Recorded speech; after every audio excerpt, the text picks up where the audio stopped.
we were doing a gig. I think it was either Atomic Rooster. I don't think it was that. I think it was a spin-off. What was his name? Atomic Rooster, John. No, not John Ducan, the other guy who played the keyboards. Oh, that's going to be great on here. We can't remember his frigging name. He was on The keyboard player. Yeah, he was the main singer. Anyway, there was an offshoot of Atomic Rooster, and we were getting the sound checked and ready, and Bob had put a 4x12 in the dressing room, sitting there tuning out, and I'd got this riff,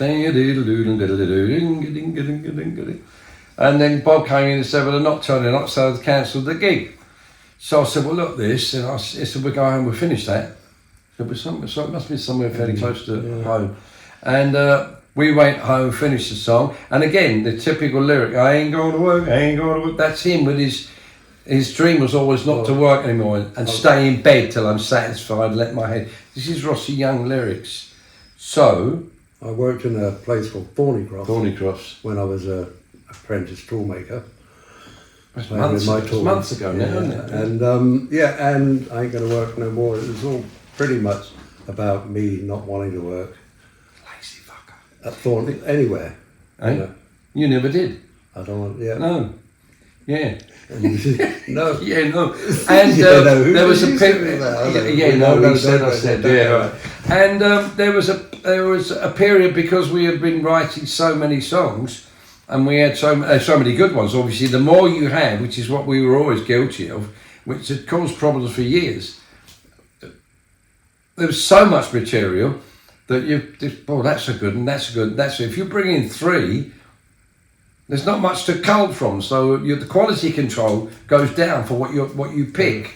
So we had always had so many songs, and even up to Heavy Traffic and so on, and Thunderous Tingle, longer was it called? Backbone. Yeah. And Colin Johnson came to me or to Bob, I think, or both of us somehow that. I don't know how he broached the subject, but people were upset that... Yes, we need to balance it out a bit more. Is that how he put it? I think that's the way... No, somebody had a kid moan. Yeah. I think he... Yeah. See, he's much nicer than I am. He pretends to be. And so we gave a softer ride to Alan and Rick to give them some... I was a B-side of Paper Plane? Yes. Mm-hmm. And up to each one of them... I pretended to be confident when I said yes. Go on. They swore blind they still think they wrote it, and they didn't. And that, to be honest, one of the things that hurts him and I is the fact that rather than just say, they don't even remember that they didn't write it. That's something else. But that was another Rossi Young song. And mainly because if you listen to the lyric, it's definitely come from Bob Young. Hasn't come from a collaboration with any one of the other two. And I don't mean to sound so venomous with it, it's just that it was very upsetting at the time. Look, you're mumbling, what is it? No, what is it? We've still got all the handwritten lyrics that we've done, because we've kept all that. We wrote with our hands and everything. Yeah.